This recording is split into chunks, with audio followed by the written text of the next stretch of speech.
Lorsque le commandant de la compagnie E sembla paniquer et perdre pied, son remplaçant répondit à la crise de la manière la plus insensée imaginable. Certains considèrent la mini-série Band of Brothers comme la meilleure représentation de la Seconde Guerre mondiale à la télévision, voire la meilleure série télévisée tout court. Il y a une bonne raison à cela, car, tout comme le livre du même nom, l'histoire est tirée des véritables expériences de la compagnie E, également connue sous le nom de Easy Company. Comme le montre l'histoire, cette unité de parachutistes a surmonté les défis les plus éprouvants et insurmontables, influençant considérablement le cours de la Seconde Guerre mondiale et sauvant de nombreuses vies.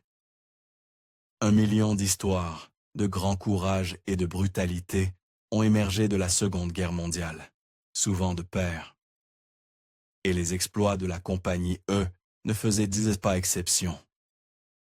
Cependant, même les unités les plus célèbres ont toutes commencé au même endroit que celle-ci, à l'entraînement de base.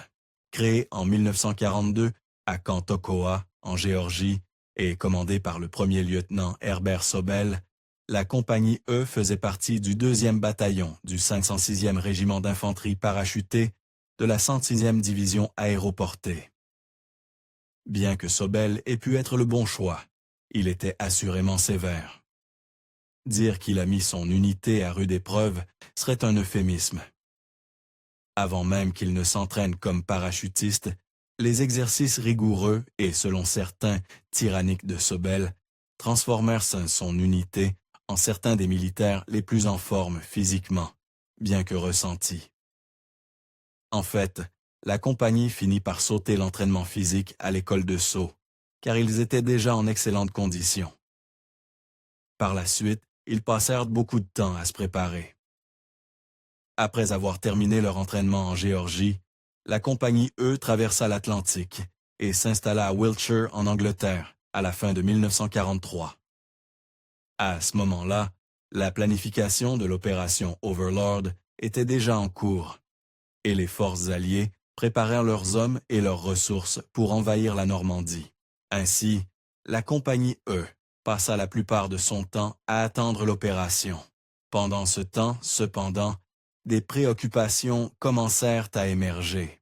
Juste en dessous de Sobel se trouvait le second lieutenant Richard Winters, qui commença à s'inquiéter de la capacité de son supérieur à assumer ses responsabilités.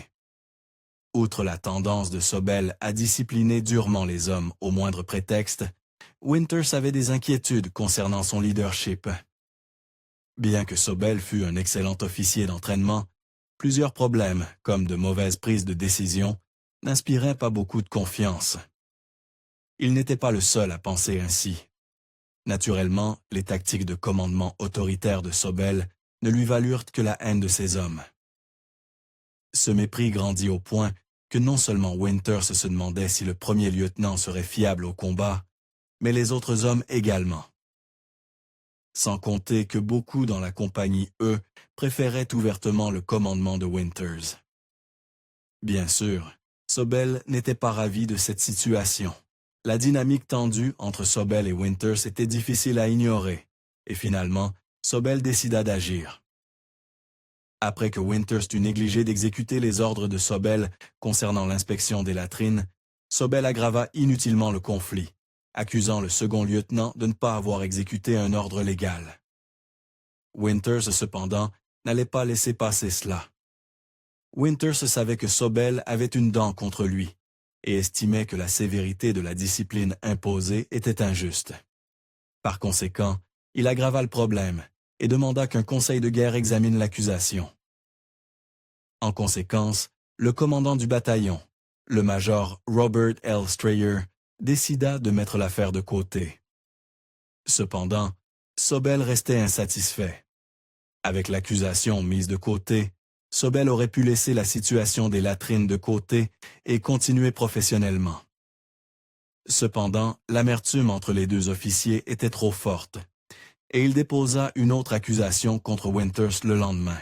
À cause de cela, Winters fut quelque peu éloigné pendant l'enquête, car il fut transféré à la compagnie de commandement. Heureusement, Winters avait des soutiens loyaux.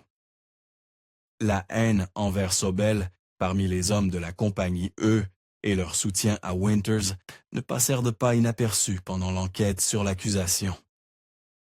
Il se trouve qu'un petit groupe de sous-officiers de l'unité formula un ultimatum choquant. Ils menacèrent de démissionner si les supérieurs ne remplaçaient pas Sobel par un nouveau commandant. Bien que cette loyauté fût admirable, tout le monde ne la voyait pas ainsi. Bien que beaucoup estimaient que la menace des sous-officiers était justifiée, elle équivalait néanmoins à une tentative de mutinerie. 2 sergents de peloton menèrent cette décision. En conséquence, l'homme qui reçut cet ultimatum, le colonel Robert Sink, les punit en conséquence. Il rétrograda Terence Harris et Myron Rennie au rang de simples soldats et les affecta à d'autres compagnies. Cependant, il avait entendu leurs préoccupations. Bien qu'il ne pût tolérer les actions des sous-officiers de la compagnie E, le colonel Sink ne pouvait pas non plus ignorer le grave problème de leadership de l'unité. Les hommes n'étant pas timides quant à leurs plaintes et les accusations exagérées de Sobel contre Winters n'amélioraient pas sa réputation. Ainsi, Sink transféra Sobel à un poste de commandement dans une nouvelle école aéroportée en Angleterre. Cela élimina la dynamique tendue entre les lieutenants de la compagnie. En fin de compte, comme pour la première accusation, la seconde charge de Sobel contre Winters n'alla pas beaucoup plus loin que son enquête. Le colonel Sink mit le conseil de guerre de côté et permit à Winters de retourner à la compagnie E, où il reprit son poste de lieutenant. Malgré tout cela, Winters ne pouvait nier l'impact de Sobel. Bien que l'animosité entre Winters et Sobel fût évidente, selon Winters, elle était bien plus unilatérale qu'il n'y paraissait. Il déclara plus tard qu'il ne s'était jamais considéré en compétition avec Sobel et qu'il attribuait en réalité une grande partie du succès de la compagnie E à l'entraînement rigoureux que le premier lieutenant leur avait imposé. Bien que l'humilité et le leadership de Winters lui aient valu le respect, il ne reçut pas le commandement immédiatement. Winters était de retour avec son unité. Mais malgré le respect et l'admiration que les autres hommes avaient pour lui, il ne reçut pas le commandement de l'unité. En février 1944, en remplacement de Sobel, le premier lieutenant Thomas Meehan rejoignit la compagnie E en tant que nouveau commandant. Après leur transfert hors de la compagnie E, les anciens sous-officiers Harris et Rennie devinrent Pathfinders. Cela signifiait qu'ils seraient parmi les premiers au sol lors de l'invasion de Normandie, ce dont Rennie n'était pas ravi. Juste 5 jours avant la mission, grâce à une lettre adressée à Winters demandant à revenir, Rennie fut transféré de nouveau à la compagnie E. Mais s'il avait su l'horreur qui l'attendait, il n'aurait peut-être pas été aussi enthousiaste. La compagnie E avait un rôle essentiel à jouer dans le cadre plus large de l'opération Overlord. Les forces alliées choisirent un chemin près de Utah Beach pour les hommes arrivant par bateau, appelé Causeway 2. Quelques heures avant l'invasion, la mission de la compagnie E était d'atterrir dans la zone, d'éliminer tout obstacle et de prendre ses entrées. Bien sûr, certains hommes ne prirent pas la planification aussi sérieusement. Le premier lieutenant Meehan dirigea une grande partie de la planification de la mission de la compagnie E avec 3 autres officiers supérieurs. L'un de ces officiers, le sergent Carwood Lipton, révéla plus tard que, tandis que lui et les autres passèrent la veille de l'invasion à s'angoisser sur les plans de bataille et les scénarios possibles, les hommes de la compagnie E firent quelque chose de plutôt surprenant. Ils allèrent au cinéma. Enfin, l'heure du lancement arriva.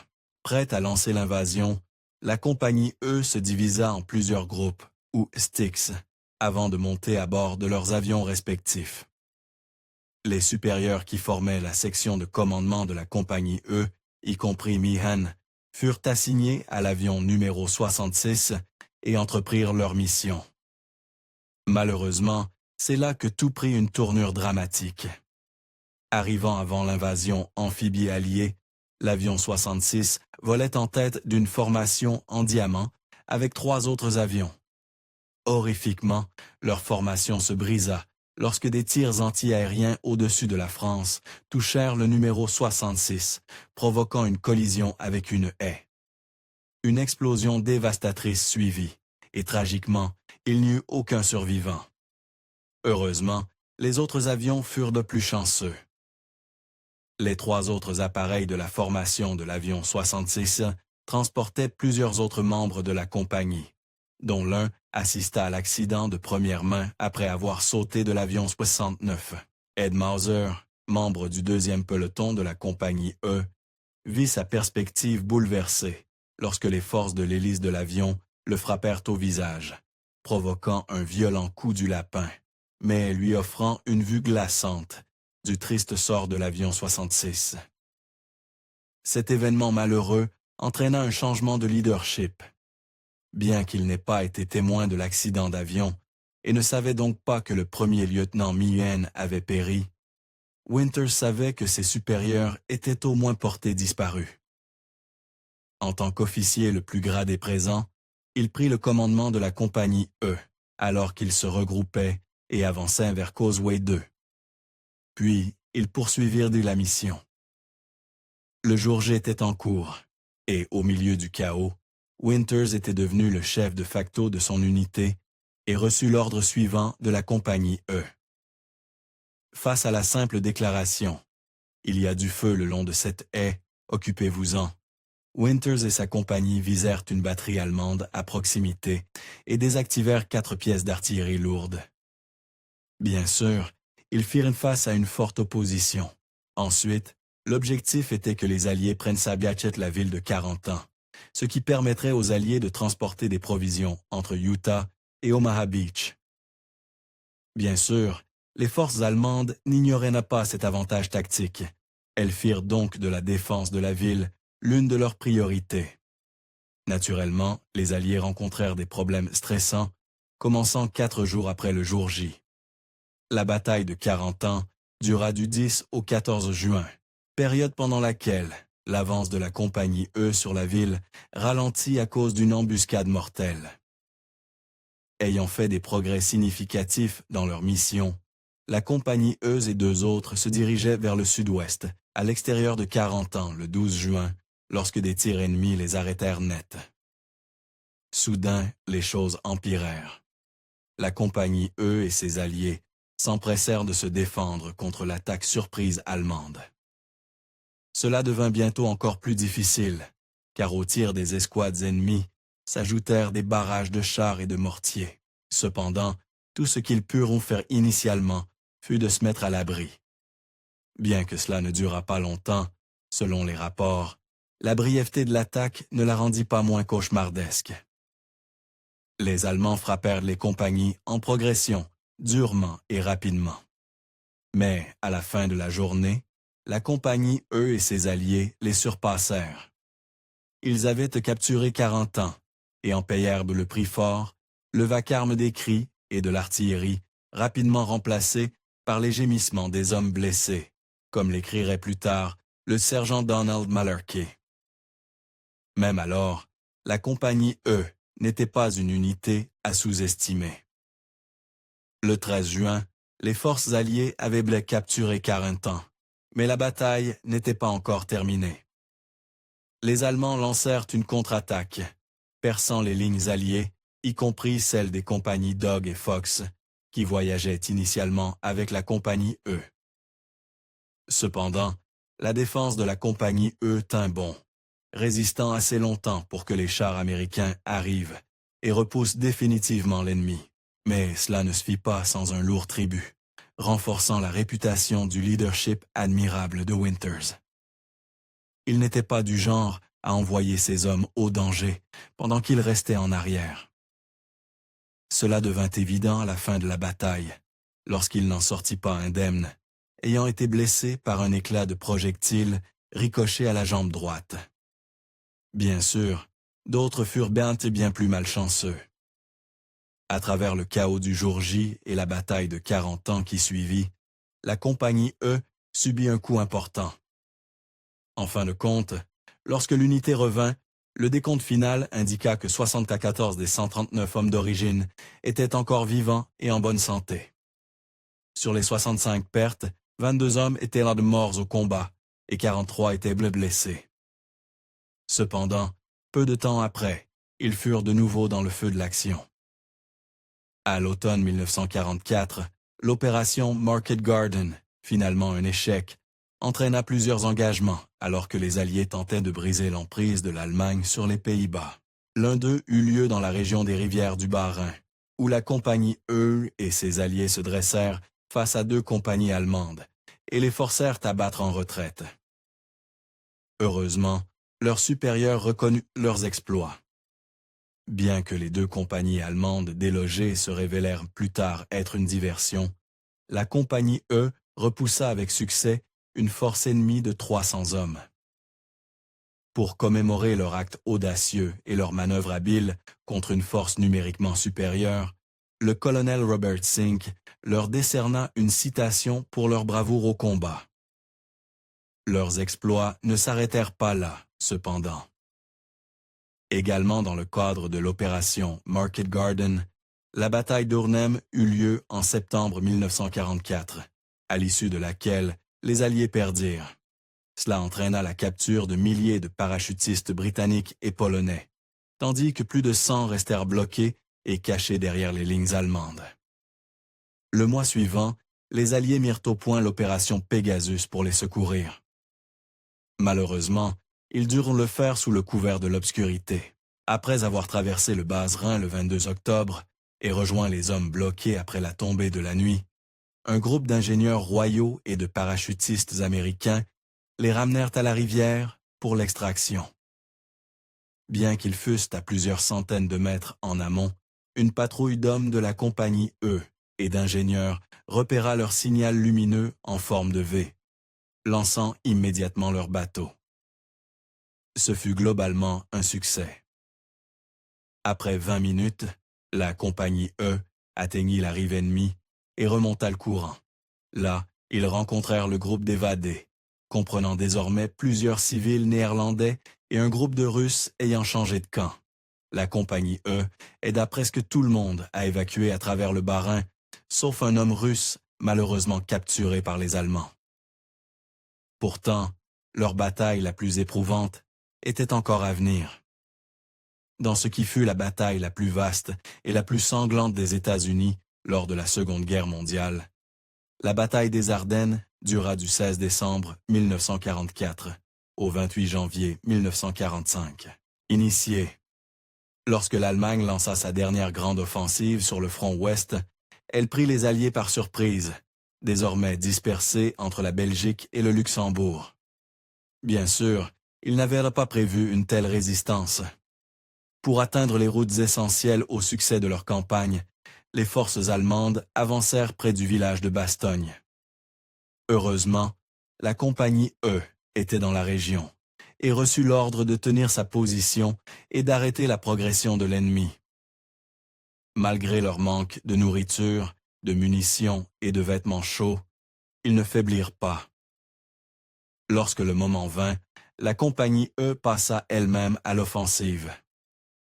Un mois plus tard, les Alliés avaient déjà prouvé que l'Allemagne était du côté perdant de sa campagne. La compagnie E reçut des ordres pour la prochaine étape de la contre-attaque alliée, capturant la ville voisine de Fouille, en Belgique. Cet effort se fit sous un nouveau leadership. Sous le commandement du lieutenant Norman Dyke, la compagnie E commença son assaut sur Foy à 9h00. Alors que le reste de l'unité avançait, Dyke ordonna au premier peloton de se diriger à gauche. Malheureusement, comme le premier peloton n'avait pas de radio, Dyke ne pouvait pas communiquer avec eux sans crier pour qu'ils reviennent. Puis, les choses commencèrent à s'effondrer. Alors que le premier peloton se séparait du groupe, le reste de la compagnie E tenta d'avancer sur la ville jusqu'à ce qu'il soit sous un feu nourri des Allemands. Le lieutenant Dyke ordonna alors à ses hommes de s'arrêter et de se mettre à l'abri, ce qui aurait pu être une bonne décision s'il y avait eu un abri substantiel autour d'eux. Bien sûr, ces hommes ne se privèrent pas d'exprimer leurs objections. Apparemment, tout le monde dans la compagnie E réalisa que rester sur place pendant que les Allemands tiraient sur eux était une mauvaise idée, sauf le lieutenant Dyke. Alors ces hommes essayèrent de le convaincre de continuer l'avance sur Foy, car rester à l'abri, comme des cibles faciles, mènerait probablement à leur mort rapide. Ils n'étaient pas les seuls à penser ainsi. Le manque de progrès lors de l'assaut de la compagnie E sur Foy attira l'attention de Winters, qui, bien que n'étant pas au cœur de la bataille, agissait désormais comme officier commandant du bataillon, validant les protestations des autres hommes. Il contacta immédiatement Dyke par radio et lui ordonna de continuer à avancer. La réponse de Dyke, cependant, fut diabolique. Au lieu d'ordonner au reste de la compagnie E de reprendre leur avance, comme Winters l'avait commandé, Dyke rappela le premier peloton et leur dit de contourner la ville pour la prendre de flanc. Après cela, il perdit prétendument tout sens du commandement ou de la stabilité. Après avoir trouvé un abri, il se serait complètement figé, s'immobilisant sur place. Cependant, selon un autre témoin, il ne s'arrêta que parce qu'il avait été blessé. Quelle qu'en soit la raison, ils avaient besoin d'un changement. Non seulement la compagnie E était désormais clouée au sol sous les défenses allemandes, mais deux autres compagnies attendèrent d'avancer sur Fou depuis différentes directions. Réalisation que Dyke n'était plus apte à commander la compagnie E, Winters le retira de la ligne de front et le remplaça par Ronald Spurs. Immédiatement, il montra sa valeur par des actions qui choquèrent l'ennemi. Désormais, sous un nouveau leadership et avec des hommes impatients de poursuivre la mission, les autres compagnies devaient être informées des ordres pour avancer sur Foy. Cependant, Spurs ne pouvait pas les contacter par radio. Alors, il mit sa propre vie en jeu. Sans hésiter, il courut directement à travers la ville, à travers les lourdes défenses allemandes, et rejoignit la compagnie de l'autre côté. Mais ce n'était pas tout. Après avoir transmis les nouveaux ordres et risqué sa vie dans un exploit apparemment impossible, Spurs le refit. Sprintant de nouveau à travers la ville et les défenses allemandes, il retourna à la compagnie E. Comme le premier sergent Lipton le déclara plus tard, Spurs ne survécut que parce que les Allemands étaient trop stupéfaits par son exploit pour appuyer sur la gâchette. Compréhensiblement, cette action ne passa pas inaperçue, démontrant une incroyable capacité à garder la tête froide sous pression et à diriger par l'exemple. Le premier lieutenant Ronald Spurs prouva qu'il était un leader né. Après l'assaut sur Foy, ses supérieurs le réaffectèrent comme commandant de la compagnie E, et il conserva ce poste pour la durée de la Seconde Guerre mondiale. Bien sûr, il ne fut pas le seul à faire la différence. Lorsque toute la poussière et la fumée se dissipèrent, la compagnie E et ses alliés avaient chassé les Allemands et capturé Foy, contribuant à une victoire plus large. À la fin du mois, lorsque les Alliés arrêtèrent la campagne de l'Allemagne sur le front ouest, ils continuèrent simplement. Maintenant que les Alliés avaient repoussé l'offensive allemande, il était temps de porter le combat à l'ennemi. Avec un moral renforcé et un élan renouvelé, la compagnie E rejoignit le reste de son régiment et avança en Allemagne. En fin de compte, la 110e division aéroportée, dont faisait partie la compagnie E, reçut une citation pour ses actions. Comme le destin l'avait voulu, la Seconde Guerre mondiale toucha bientôt à sa fin. Alors que la guerre approchait de son terme, la compagnie E n'entreprit pas beaucoup de missions aussi dangereuses que les précédentes. Après quelques affectations de services d'occupation, y compris à Berchtesgaden, où se trouvait le nid d'aigle de Hitler, ils passèrent leur temps à effectuer plusieurs patrouilles jusqu'en 1945, lorsque la Seconde Guerre mondiale se termina et que le régiment fut dissous. Cependant, leur histoire n'était pas encore tout à fait terminée. Après leur dissolution, l'héritage de la compagnie perdura, ses actes de bravoure recevant éloges et respect. Mais cela alla encore plus loin. Près d'une décennie plus tard, en 1954, l'armée réactiva la compagnie E pour en faire une unité d'entraînement. Plus récemment, en 2001, le livre et la série Band of Brothers mirent donc l'histoire de la compagnie E sous les projecteurs, avec de véritables interviews des survivants de l'unité. Merci d'avoir regardé History Exposed. Si vous aimez découvrir les meilleures histoires de l'histoire, appuyez sur « J'aime » et abonnez-vous pour continuer à explorer avec nous. Et n'oubliez pas de visiter notre page principale, Factinate, pour plus de faits fascinants sur tout.